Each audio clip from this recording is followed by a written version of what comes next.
ہر قسم کی تعریف و توصیف، کبریائی، بڑائی و بزرگی اس وحدہ لا شریک خالق کائنات مالک ارض و سما کے لیے لائق و زیبا ہے کہ جو رب بھی وہی ہے، الہ بھی وہی ہے، حاجت روا بھی وہی ہے، مشکل کشا بھی وہی ہے، بند نواز بھی وہی ہے، غریب النواز بھی وہی ہے، غوث بھی وہی ہے، داتا بھی وہی ہے، اول بھی وہی ہے، آخر بھی وہی ہے، ظاہر بھی وہی ہے، باطن بھی وہی ہے، نہ اس سے پہلے کوئی چیز تھی نہ اس کے بعد کوئی چیز ہوگی، نہ اس کا کوئی یوم ولادت ہے نہ اس کا کوئی یوم وفات ہے۔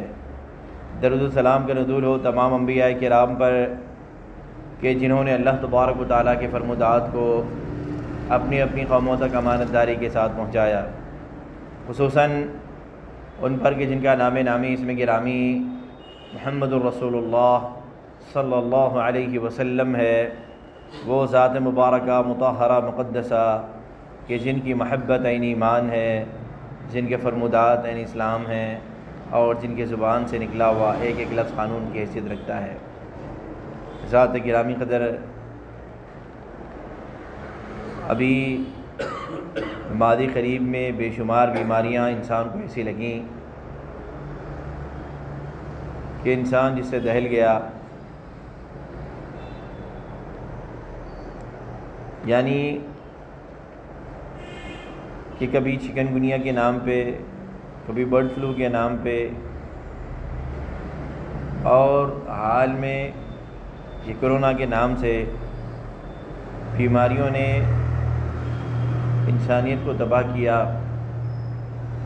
اور جس کے سبب انسان حیران و پریشان رہا۔ اس کے لیے ہزار جتن کیے گئے، ہر طرح کی کوششیں کی گئیں، ہر طرح کی کاوشیں کی گئیں، اس کے طرح طرح کے علاج دریافت کیے گئے، علاج کرتے رہے، سینیٹائزرز استعمال کیے جاتے رہے، ماسک استعمال کیے جاتے رہے تاکہ ان بیماریوں سے بچا رہیں۔ یہ اچھی بات ہے۔ کچھ ایسی بیماریاں بھی ہیں جو انسانیت کی روح کو کھوکھلا کرتی ہیں، انسانیت کی روح کو گھن کی طرح کھائے جا رہی ہیں، انسان کو اس کا احساس تک نہیں ہے۔ منہ دیکھ لیا آئینے میں داغ نہ دیکھا جینے میں، منہ دیکھ لیا آئینے میں داغ نہ دیکھا سینے میں، دل ایسا لگایا جینے میں، مرنے کے تو انسان بھول گئے۔ ہم نے اپنی صورتوں کو تو دیکھ لیا، سنوار لیا آئینوں کے اندر، کیا ہم نے اپنی روح کو بھی دیکھا قرآن و سنت کے آئینے میں کہ وہ کس قدر کوما میں جا پڑی ہے، کس قدر ایسی بیماریاں اس کو لاحق ہوئی ہیں کہ جس کے سبب انسانیت کی روح تباہ و برباد ہوا چاہتی ہے۔ حضرات گرامی قدر، یہ ایسی بیماریاں ہیں جب انسان کو لگ جاتی ہیں تو پھر انسان ہمیشہ کی تباہی کے اندر وہ پڑ جاتا ہے۔ دنیا کے اندر انسان کو کورونا ہو جائے، مر جائے، صرف وہ انسان جان سے ہاتھ دھو بیٹھے گا، لیکن جب اس کی روح کو بیماری لگ جاتی ہے، یعنی ایسی بیماریاں جس کو قرآن و سنت نے خطرناک بیماریاں کہا ہے، وہ بیماریاں اگر کینسر ہو کے وہ مرتا تو مر جاتا، کیونکہ اس کے بعد ایک اور زندگی آنے والی ہے۔ اگر کسی کی کڈنی فیل ہو کے مر جاتا تو اس کے بعد زندگی آنے والی ہے۔ لنگز کے فیل ہونے کی وجہ سے مر جاتا، ایک اور زندگی آنے والی ہے۔ برین ٹیومر کی وجہ سے مر جاتا، ایک اور زندگی آنے والی ہے۔ لیکن اس زندگی کے اندر جس نے بہترین اپنے روح کا علاج نہیں کیا، اگر اس زندگی کے اندر وہ ناکام و نامراد ہوا، یقیناً وہ ناکامی و نامرادی اسی کو کہا جاتا ہے۔ حضرات گرامی قدر، میں انہی بیماریوں میں سے ایک بیماری کا آج تذکرہ کرنے لگا ہوں، اور وہ بیماری ہے غیبت ہے۔ اللہ تبارک و تعالیٰ نے اس کو گناہ کبیرہ کہا ہے۔ یہ اس جیسے اور بھی بہت ساری بیماریاں ہیں جو ہمارے دل کو لگی ہوئی ہیں، جس کو ہم سدھارنا نہیں چاہتے۔ ہم اپنے جسم کو تو توانا کرنا چاہتے ہیں، کوئی شوگر کا پیشنٹ ہے تو کوئی بی پی کا پیشنٹ ہے، تو کوئی کسی کی ڈائلیسس پہ لگا ہوا ہے، کسی کو اسٹنٹ لگا ہوا ہے۔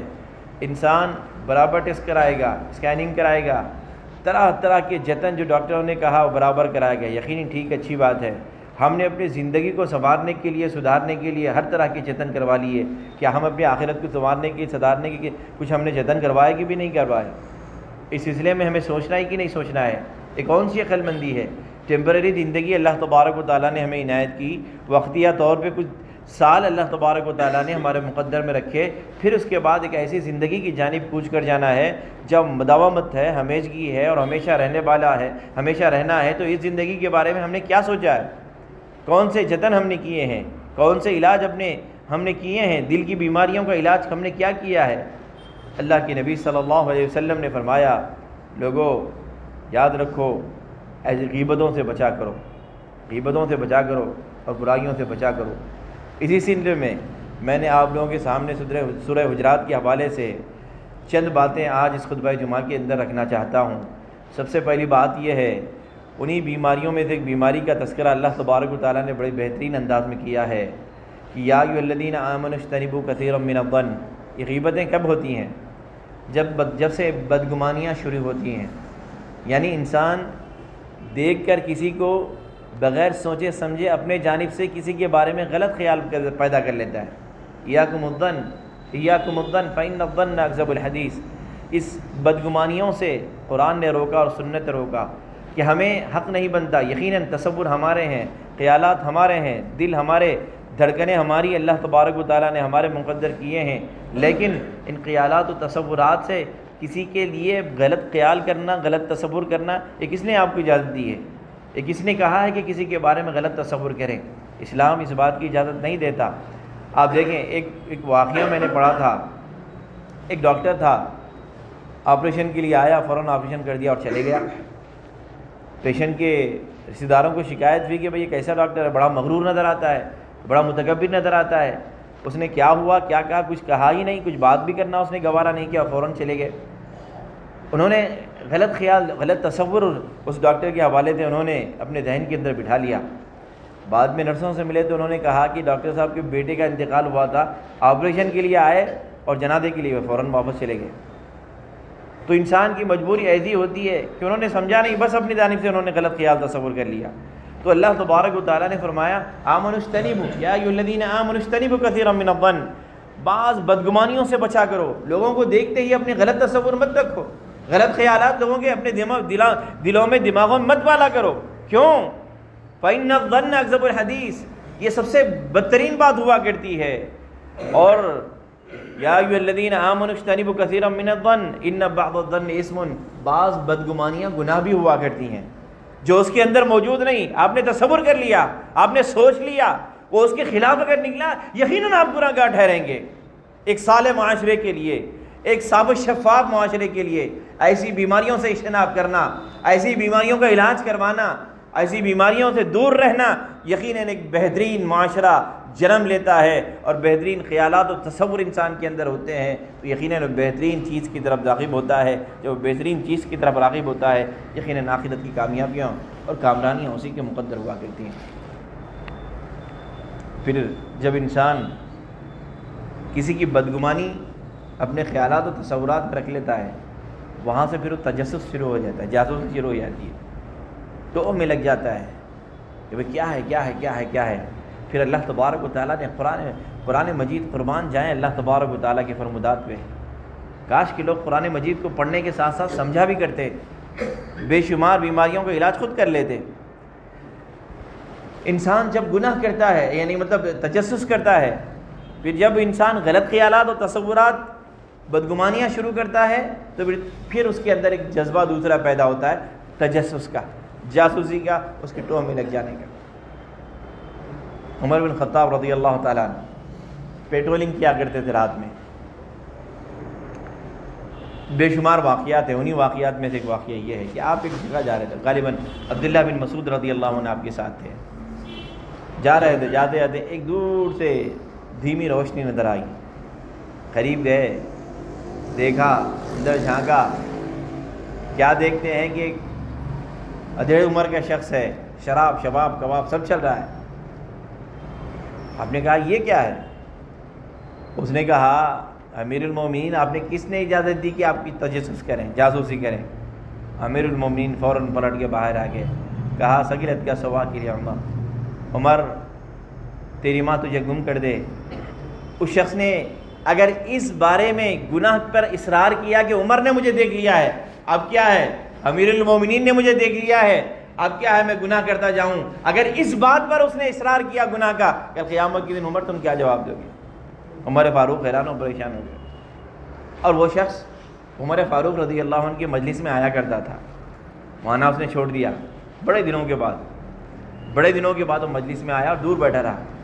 عمر فاروق رضی اللہ عنہ نے اس شخص کو دیکھا، کہا اور قریب آؤ، بلایا، قریب آیا، کہا اور قریب آؤ، اور قریب آیا، کہا تمہارا کان لاؤ.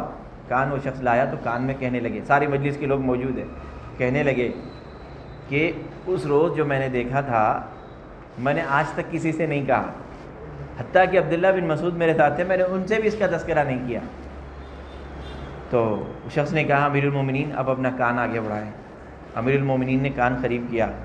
اس نے عمر بن خطاب رضی اللہ عنہ کے کان میں کہا امیر المومنین اس وقت میں نے وہ کام کیا، آج تک پھر میں نے وہ کام نہیں کیا. عمر بن خطاب رضی اللہ عنہ نے اللہ اکبر کا نعرہ لگایا. جیسے عمر بن خطاب رضی اللہ عنہ کے نعرہ تکبیر کو لگانے کو سننا تھا، ساری پبلک نے تکبیر لگائی، اللہ اکبر. انہوں نے سارے لوگوں نے نعرہ لگایا. لوگوں کو یہ پتہ نہیں تھا کہ عمر بن خطاب نے نعرہ کیوں لگایا اور پبلک نے نعرہ کیوں لگایا تھا. حضرات گرامی قدر، بات یہ پتہ چلی رازوں کو چھپایا کرو. انسان غلطی کس سے نہیں ہوتی ہے، رازوں کو ظاہر نہ کیا کرو، عزتوں کو لوگوں کی اتارا نہ کرو، چھینا نہ کرو. اور جو کسی کی عزت کو ڈھانپے گا قیامت کی اللہ تعالیٰ اس کی عزت کو ڈھانپے گا اور اس کو بڑے گناہوں سے اللہ تبارک و تعالیٰ بچائے گا. حضرات گرامی قدر، یہ تجسس بڑی خطرناک چیز ہے. جب انسان تجسس پہ آ جاتا ہے تو پھر ایک اور چیز اس کے اندر پیدا ہوتی ہے، غیبتیں آپ کے یہاں سے شروع ہو جاتی ہیں.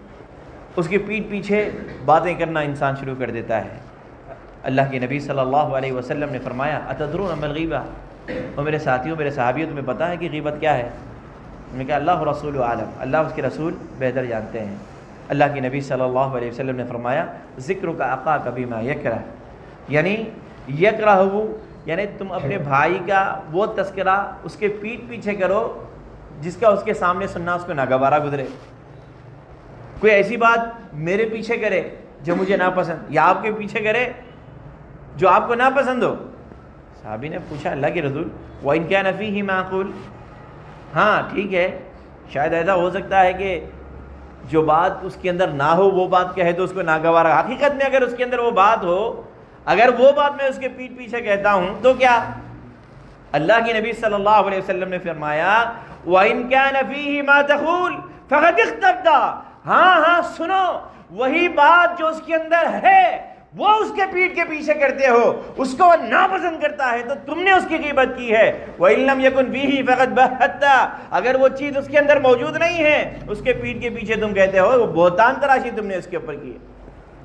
حضرات گرامی قدر ہے، ہماری صبح، ہماری شامیں، ہمارے دن، ہمارے رات، ہماری دکانیں، ہمارے مکانیں، ہمارے گھر، ہمارے کاروبار، کون سی چیز ان چیزوں سے محفوظ ہے؟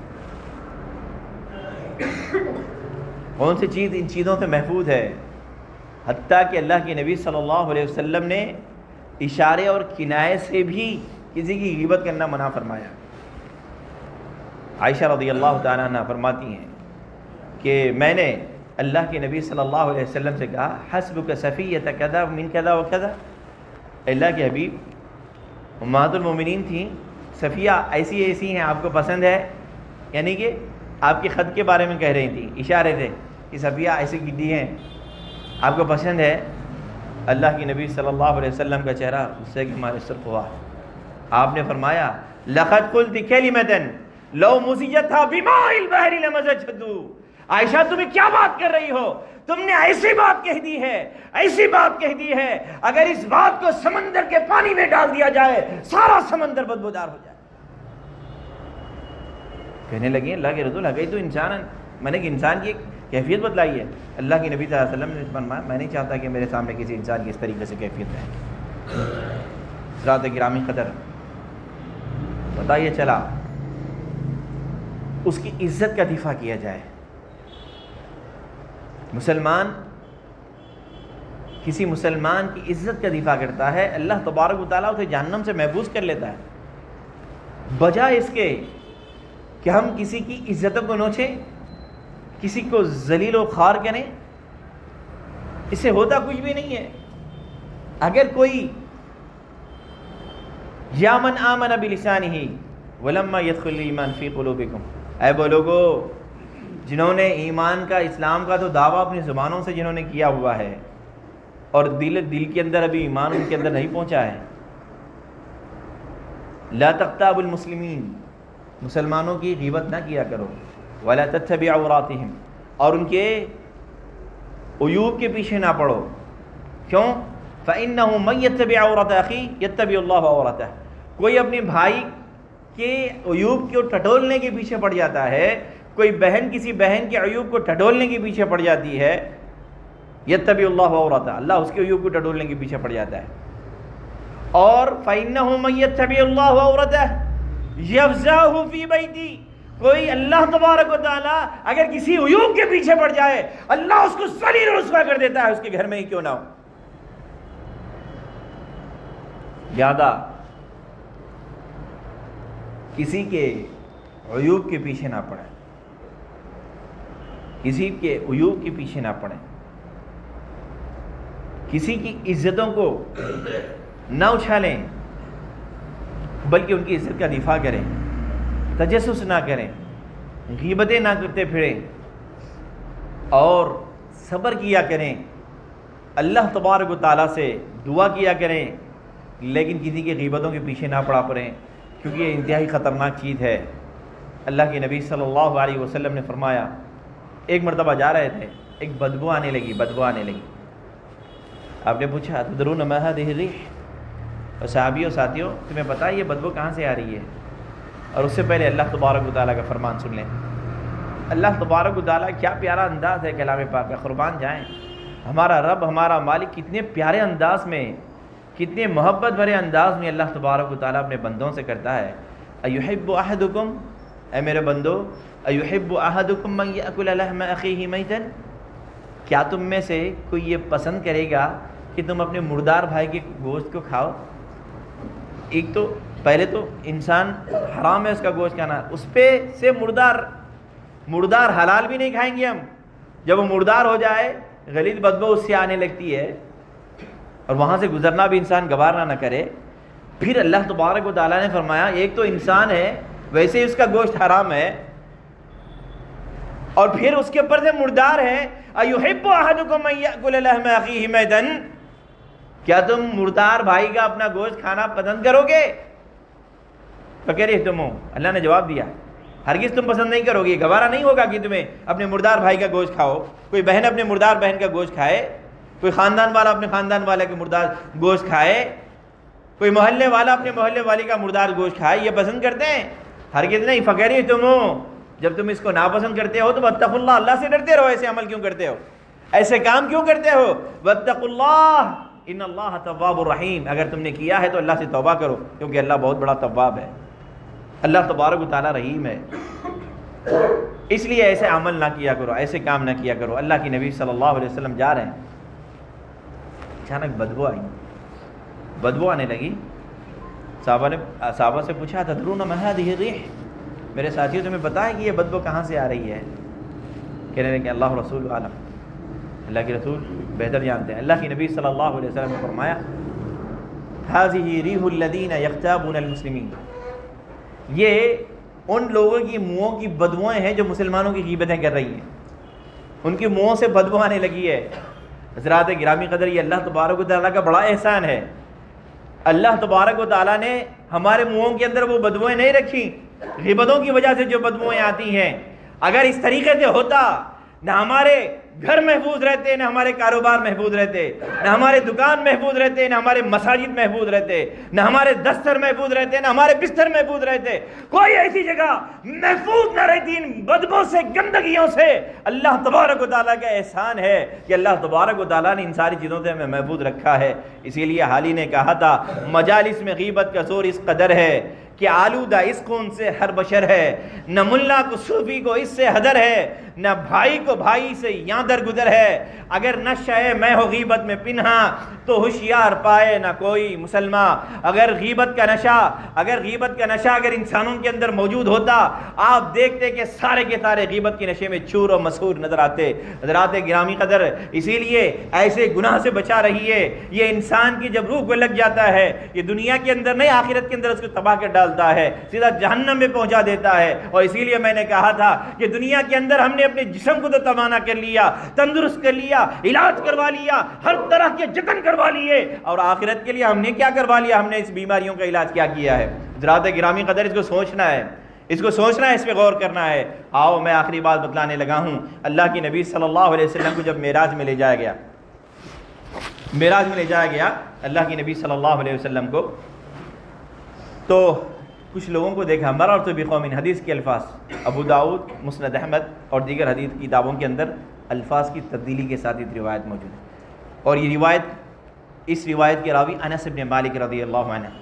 انس بن مالک رضی اللہ عنہ کہتے ہیں کہ اللہ کے نبی صلی اللہ علیہ وسلم نے فرمایا، لما ارج بی مررت بقوم، جب مجھے معراج میں لے جایا گیا تو میں نے میرا گزر کچھ ایسے لوگوں کے پاس سے ہوا، لہم اسفار من نحاس۔ حدیث کے الفاظ سنیے، حدیث کے الفاظ بتا رہا ہوں، لہم اسفار من نحاس، ان کے ناخن تانبے کے تھے، یخمشون بہا وجوہہم وصدورہم، وہ تانبے کے ناخن جن کے بنا دیے گئے، جو اپنے چہروں کو نوچ رہے ہیں، آئینوں میں اپنے چہروں کو دیکھ کے سدھارنے والوں، اپنے چہروں کو سنوارنے والوں، ذرا غور کرو۔ وہ اللہ کے نبی صلی اللہ علیہ وسلم کو یہ بات بتلا دی گئی، آپ جا رہے ہیں، دیکھا کہ کچھ لوگوں کے ناخن تانبے کے بنا دیے گئے ہیں، وہ تانبے کے ناخنوں سے وہ کرتے کیا ہیں؟ یخمشون بہا وجوہہم وصدورہم، وہ اپنے چہروں کو نوچ رہے ہیں، اپنے سینوں کو پھاڑ رہے ہیں۔ اللہ کے حبیب صلی اللہ علیہ وسلم تعجب سے پوچھنے لگے، من ہؤلاء یا جبریل، اے جبریل یہ کون ہیں جو تانبے کے ناخن جن کے بنا دیے گئے اپنے چہروں کو نوچ رہے ہیں، اپنے سینوں کو چیر رہے ہیں، پھاڑ رہے ہیں؟ اللہ کے نبی صلی اللہ علیہ وسلم تھے، جبریل علیہ الصلوۃ والتسلیم نے کہا تھا کہ اے اللہ کے رسول، ہؤلاء الذین یأکلون لحوم الناس ویقعون فی اعراضہم، یہ وہ لوگ ہیں جو لوگوں کی غیبتیں کیا کرتے تھے، ان کی عزتیں اتارنے پہ تلا رہا کرتے تھے، ہمیشہ ان کی عزتوں کو اتارنے پہ تلے رہا کرتے تھے۔ آج اللہ تبارک و تعالیٰ نے انہیں ایسے ذلیل و رسوا کر دیا، اور ویقعون فی اعراضہم ویأکلون لحوم الناس، غیبتیں کر کر کے ان کی مردار گوشت کھایا کرتے تھے اور ان کی عزتوں کو اتارنے پہ تلے رہا کرتے تھے۔ اللہ تبارک و تعالیٰ نے آج قیامت کے دن ایسا ذلیل و رسوا کر دیا، انہیں ایسے عذاب سے دوچار کر دیا کہ ان کے ہاتھ، ان کے ناخنوں کو تانبے کے کر دیے جائیں گے، جس کے سبب وہ چہروں کو نوچ رہے ہوں گے، اور اپنی عزت کے چاہنے والوں، دوسروں کو گرا کر دوسروں کی عزتوں کو چھیننے والوں، اللہ قیامت کے دن اللہ تبارک و تعالیٰ ان کی عزتوں کو چھینے گا، ان کو ذلیل و رسوا کر دے گا، اور جس کی وجہ سے انہیں اس طریقے کے عذاب کے اندر مبتلا کرے گا۔ حضرات گرامی قدر، کیا ہمیں گوارا ہے؟ ارے بھائی ذرا ہمارے ناخن لمبے ہو جائیں، بچوں کے ناخن بڑے ہو جائیں، اگر وہ اس طریقے سے کھینچ دے انسان تڑپ جائے گا۔ کبھی بچے کے ناخن زیادہ ہو گئے، بڑے ہو گئے، اس کو فوراً کٹ کر دو۔ چھوٹے بچوں کے ناخن کٹ کر دیا جائے، لیکن یہ ہمارے ناخن نہیں ہوں گے، وہ میٹل کچھ اور ہوگا، وہ تانبا ہوگا، تانبا ہوگا، وہ تانبے کے ناخن بنا دیے جائیں گے، اور اس سے انسان اپنے چہرے کو وہ یخمشون وجوہہم، یخمشون نوچ رہا ہوگا۔ ارے بھائیو کیا گوارا ہے ہمیں یہ؟ چھوٹی سی چوٹ آ جائے، انسان کا چہرہ سارے جسم میں حساس ہوتا ہے۔ آپ کو معلوم ہونا چاہیے، انسان غصہ آتا ہے تو اس کا چہرہ لال ہو جاتا ہے، معلوم ہے؟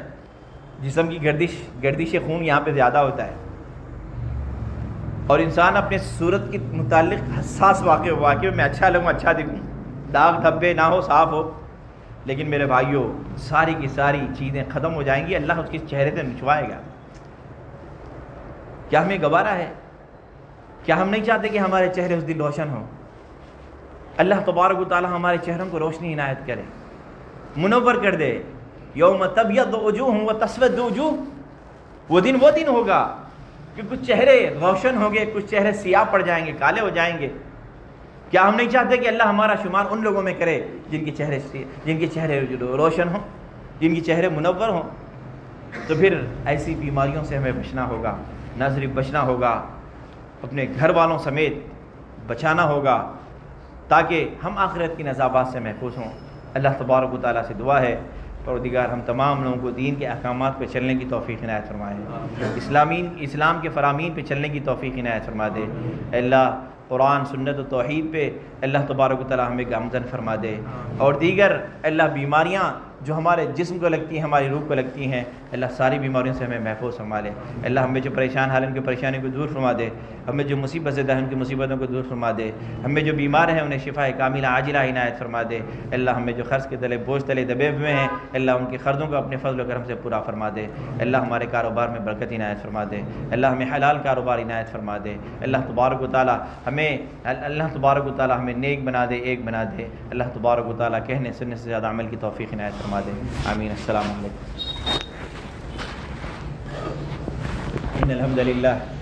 إن الحمد لله نحمده ونستعينه ونستغفره ونعوذ بالله من شرور أنفسنا ومن سيئات أعمالنا، من يهده الله فلا مضل له ومن يضلل فلا هادي له، وأشهد أن لا إله إلا الله وأشهد أن محمدا عبده ورسوله. فقد قال الله جل وعلا في كتابه الحميد: إن الله وملائكته يصلون على النبي يا أيها الذين آمنوا صلوا عليه وسلموا تسليما. اللهم صل على محمد وعلى آل محمد كما صليت على إبراهيم وعلى آل إبراهيم إنك حميد مجيد. اللهم بارك على محمد وعلى آل محمد كما باركت على إبراهيم وعلى آل إبراهيم إنك حميد مجيد. إن الله يأمر بالعدل والإحسان وإيتاء ذي القربى وينهى عن الفحشاء والمنكر والبغي يعظكم لعلكم تذكرون. واذكروا الله يذكركم وادعوه يستجب لكم ولذكر الله تعالى أعلى وأجل وأتم وأكبر.